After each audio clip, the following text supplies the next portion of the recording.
Andy Jenkins. I am back on the back porch on the deck, still booted out of the office. Booted is such a harsh word because we have great space. We just share it. And so if Beth is on the phone or she's designing stuff or putting together, any of the other project work that's going on here, it means that if I am in the office, recording, talking into the air to a microphone, it just kind of messes up the mojo in the room when somebody else is trying to do something, So, hey, no problem. It's a great day. I'm going to not stop in the living room. I'm going to bypass that, set up the microphone, go to the back deck. Typically, I look out one window at the house, kind of where our office is. We knocked out this hole in the wall several years ago. I'm going to tell you about that. I've got a great view, but I've got really a great, even better view off the back deck, kind of looking in the opposite direction. Okay, let me tell you about that hole in the wall. Right now, Beth is at the computer doing a little bit of work right there. If not, down at the shipping station, firing out some of the books and orders that come through there. When you order something on our website, it literally comes through our computer software here. And then we've got a shipping station down in the garage. It's kind of the pseudo basement of our house. I turned half the garage there into really kind of a workspace. Beth set up a shipping station there. And then the other half of the garage is really kind of the workout gym with some weights and some equipment and other things that we can do here. So if she's not there, she's upstairs. Her computer is on one end of the room, mine is on the other. It's got this long desk between it with this butcher block that extends the whole length of the room, width of the room rather. And on that wall, the whole width of that wall is this huge series of windows. Now, when I moved into the house, that wall of windows was not there. It was just a solid wall. There was, in another corner of the room, a window that was, let's just say, maybe 30 inches wide by 60 inches tall with plantation blinds. So you could raise them and let some light in, but really, thinking in terms of having an office, I just wanted more natural light. You're on Zoom, you want more natural light. You're sitting in the office all day, you want to be out, more natural light. So what I did is, in anticipation of setting up as my office, one day I went and bought a bunch of windows. I got them from the Habitat for Humanity store and was going to use them on the tiny house, and then opted to go in another direction there and saved those windows. They were maybe $10 each. Saved them. And so one day I took those windows out of the storage building that we have. I laid them on the floor, the driveway rather, just below the office. Now our office, it's on the second floor, so it's 10-12 feet above the driveway.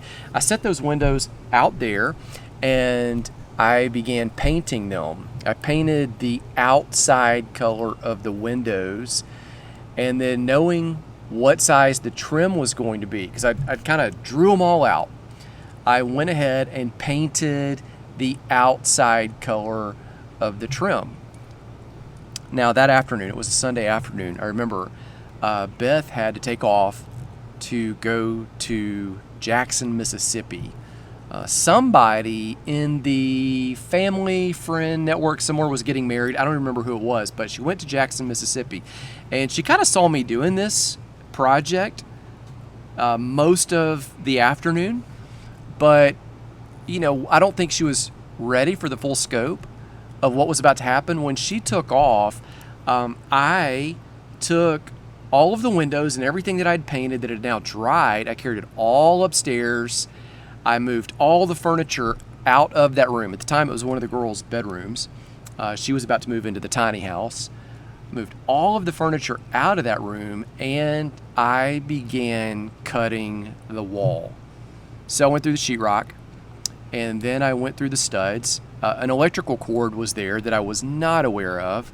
that was just kind of moving in an odd direction. It should not have been there, but makes sense why it was. So I had to move that. Cut through the studs, cut through the exterior, and expose the house to the elements. Now, it's about 7 or 8 o'clock at night. It's, in the summer, just then starting to get dusky.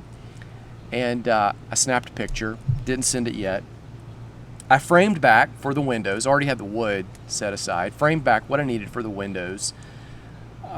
Proceeded to move outside of the house, put the window stoppers from reaching inside to the out. So never used a ladder to do this second floor project. Reached out, put all the trim in, put the windows against the stops, put the inside stops, trimmed the inside, caulked it, and then sent her a series of hole in the wall picture, framed wall picture, windows going in picture, final snap picture complete.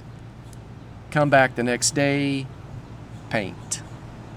So that's where our office is, and that's what we normally do. But today she's in there doing some stuff. I just saw her walk out to take some stuff to the mailbox. So if you just ordered a book, it's probably on the way. And I'm on the back deck doing the podcast. Today I want to continue picking up where I left off in the previous episode. I was talking about the idea of walking into the light. Maybe there's our tie-in from the window, the light. So often we're afraid of the light.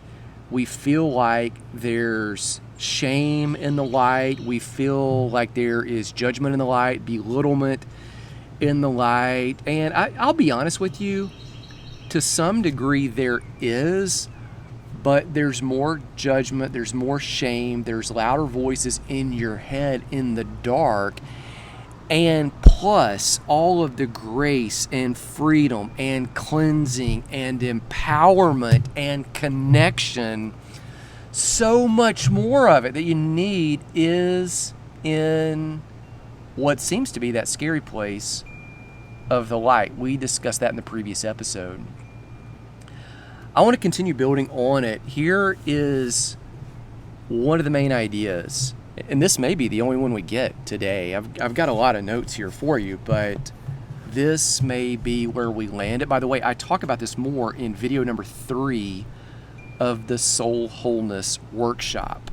I'll put a link to Soul Wholeness where you can learn more about that video course in the show notes below.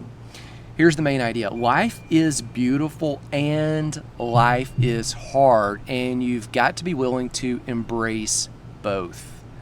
Life is beautiful, it's good, it's also sometimes difficult, and you've got to realize that there are both coming. Here's what happens if you don't. Inevitably, we'll create a false skill, and we'll create this perception that, imagine, if you will, maybe just a scale of 1 to 10. And so on the left side of the line is just 1, or you could even say 0. And on the far right side of the line is 10, and there's just all these increments, each going up 1 at a time. A scale of, we just shifted it, 0 to 10. Now on the far left side, 0. Imperfect, completely imperfect, completely just jacked up, messed up, couldn't get any worse. Here's what you and I tend to do. I know that historically, I've done this so much, is when it involves personal reality.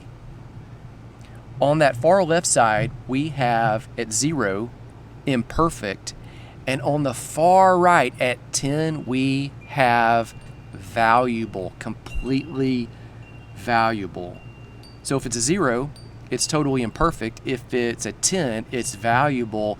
Any shift on that line towards the 0 is a shift towards imperfect and a shift away, a move away from valuable. Any shift to the right, up the line, as it gets closer to less imperfect, is more valuable. So here's what we do is when things become imperfect, tainted, messed up, jacked up, we tend to hide them because we feel unworthy. We feel less valuable when things are not going right. Here's one of the biggest issues with that. Number one is nothing in life is ever exactly perfect. I mean, there are these days and these moments when, I can think of a few of them when I'm just sitting around with friends sometimes. And you just go, oh, this, sitting right here, hanging out at this time, this place, is a perfect moment. We have those. But for the most part, most days there's some good and there's some bad. There's some beautiful and, there's some outright chaos. So that's reality, is most of life is a tangly mix of both. And second of all, this is the bigger one, is imperfect and valuable are not actual opposites. So the opposite of imperfect is perfect. The opposite of valuable is not imperfect. The opposite of valuable is invaluable. Or to say it another way, worthless. So here's what I'm saying. You can be completely up the scale on valuable and affirm your worth because the creator of the universe has masterfully crafted you and formed you when you were in your mother's womb. He has called you and set you aside from before you were born. He has ordained the days and seasons of your life and even outlined the times and places where you would live. He has foreordained by grace. Ephesians 2:8-10 says, great works that you would walk in.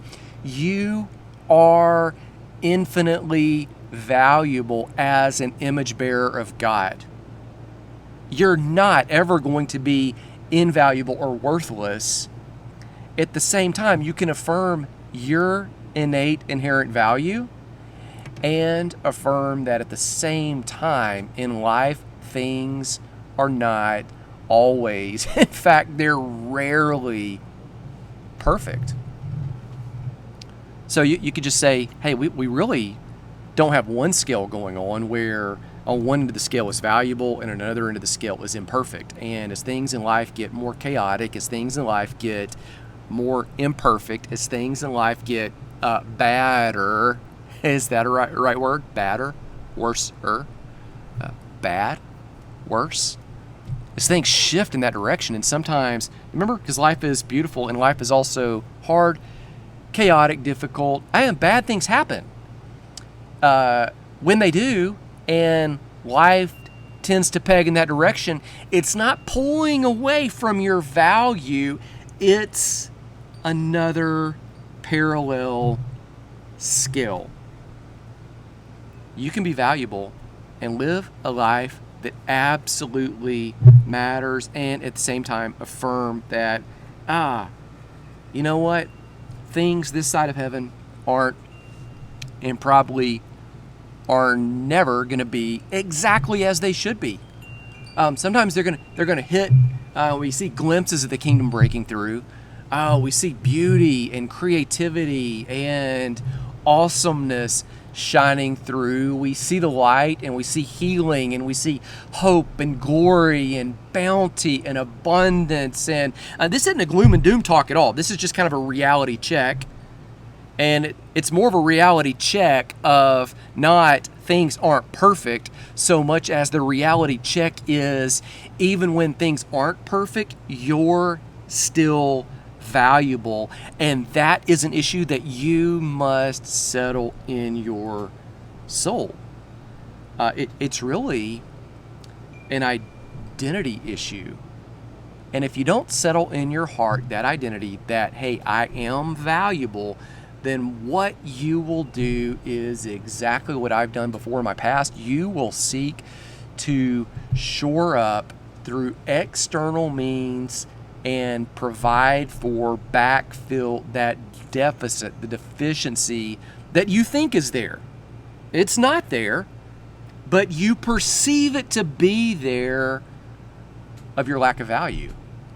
And anything in life that happens that shifts towards imperfect, it will affirm that you're not who you need to be. And all along, what I'm saying is you are a unique, unrepeatable, fully complete, whole miracle of your Creator, of your Redeemer, of your Sustainer. I think a lot of what we see in hustle culture lately, over the last couple years, is this move, this tendency, this striving and chasing, because people haven't settled it, that finances aren't what you want them to be. You're still valuable. Health isn't what you want it to be. You're still important. Situations, relationships aren't what you thought they might turn into, or maybe they're still in process. You're still worthy. And in fact, I sometimes say it like this, is one thing you got to settle is where you are isn't who you are. Where you are may be an imperfect place. Where you are is not your identity. Your identity, valuable. Where you are, it might be imperfect. Where you are isn't who you are. At the same time, we also have to affirm where we are isn't where we have to remain. It is where we have to begin, but it's not who we are or where we must stay. Again, sink it in your soul that the opposite of valuable is not imperfect. You're settled there at valuable. Life situations can be imperfect. So, in my life, I just assumed that when I faced a hard situation, an awkward situation, a difficult situation, a seemingly impossible situation, whether it was my fault or not. Now, certainly when it was my fault, and I'm like, oh goodness, I created this, I made this happen, got on the wrong scale. And it created difficulty in my soul. But it's something that you don't have to struggle with. Let me give you another skill. And I think this one's really important. I learned this one a couple years ago. I took a psychological evaluation back in 2018. At that point in life, I had so much, just debris going on. You talk about walking through a minefield, imperfect situations. And for a long time during that season, 2017, 18, I struggled with that skill that I just explained to you. I finally got it settled in my soul. In fact, that's where that language really came from. And I took a psychological evaluation. At that point, I was struggling with some things. I'd been seeing a counselor and was trying to reconcile a relationship. And part of the reconciliation process with that person was that she suggested I take a psychological evaluation. And so I thought, well, this relationship's important to me. And so I will walk on glass and jump through fire and eat a blue jean jacket if required in order to reconcile the relationship. And I went to take the psychological evaluation. Now, at that point, I was nervous about what they might find. Again, I thought I'd settled the valuable equation, always valuable, even if life situations are imperfect, right?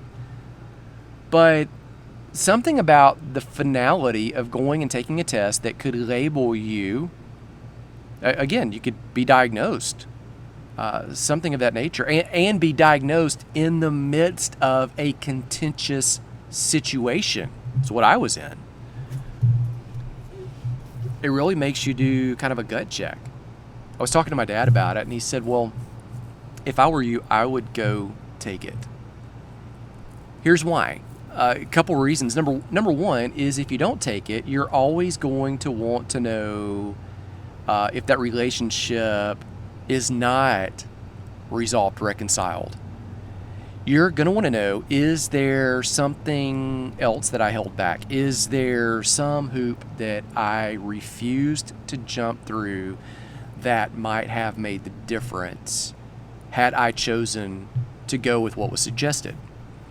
And so his thought was, you know what? Don't leave anything on the table. Just go all in. That was good advice.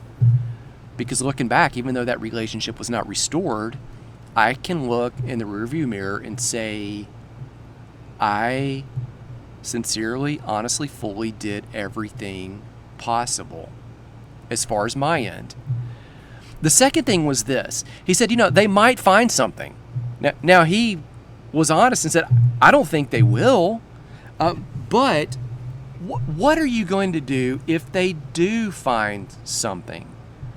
And I told him, I said, well, if they do, I'll get treatment. I'll get help. I'll seek healing. And he said, that's exactly right. So it's not the labeling that creates the struggle that you have. The struggle is there whether they diagnose it or not. So the label's just the label. The label's not the thing. If you already have the thing, why would you not want the label? So you can go, oh, this is it. Now I know what I'm dealing with. Now I can get healing and help. And I thought that perspective makes all the sense in the world. People are so often like, well, don't label me or don't put me in a box. He goes, no, if the box already exists, or if it's already there, it's like the Shakespeare quote, a rose by any other name would smell as sweet, right? An issue, whether you label it or not, or whether you call it something else or sweep under the carpet, is still the same issue. At least by labeling it, you know what to do. And so I went in for the psychological evaluation. The end of the story on that is the doctor whom I met with, his name is Jeff, turned out to be one of the most gracious, sincere, spiritually deep, and intellectually stout and professionally solid men in that field, or in any field that I've ever met. And years later, I was able to interact with him in some other situations, and he was still the same guy, a profound gentleman that truly knows, recognizes, hears the voice of God. Now, in the midst of meeting with him, he told me this. He said, sliding scale. Emotional health is not a yes-no proposition. It's not a 0 or 10. It's not a you're completely healthy or you're completely unhealthy. It is this thing that exists on a scale. And so think of it in terms of none of us are 100% physically healthy, and none of us are 100% emotionally healthy or whole either. We could all benefit from help in this area. And so he was able to look at me and say, man, obviously, like, you've had some struggles. You're still valuable in the eyes of God. You have some imperfect situations that you've walked through. Some of those are your doing. Some of those are not your doing. Those don't change your value before your Heavenly Father. They don't change the call that you have upon your life. They don't change the destiny that He's foreordained for you from before time began. The gifts and calling of God are irrevocable. So you get that. Some of those situations are your doing. Some of those situations are others doing. At this point, you have the responsibility to step forward and to shore up that health on par to match, as much as possible, the infinite value, the eternal significance that you have already without earning it. You have it, you possess it before your Heavenly Father. And so here's what I invite you to is, as you listen in, I invite you into that conversation. To maybe play that out in your own mind. To explore what that means for you. To say that, again, life is beautiful. Life is also hard. You are 100% worthy because of who God has made you. Period. End of story. And there's some imperfect situations that we're all going through. And because of that, we all carry some hurts and pains of the past. And we can find healing from those and begin living out the identity that we have. Do you see? My prayer for you, we'll continue the conversation in the next episode, is that the Lord would bless you, He would keep you, He would be gracious, He would shine favor upon you that just now says, child, no matter how young, old you are valuable. You are worthy, you are chosen, you are adopted, you are mine, you carry significance far more than you could ask, think, or imagine. Yeah, there's been some hurt, some pains of the past. May the Lord heal them, and may you walk in wholeness and freedom, grace and peace. I will see you again soon.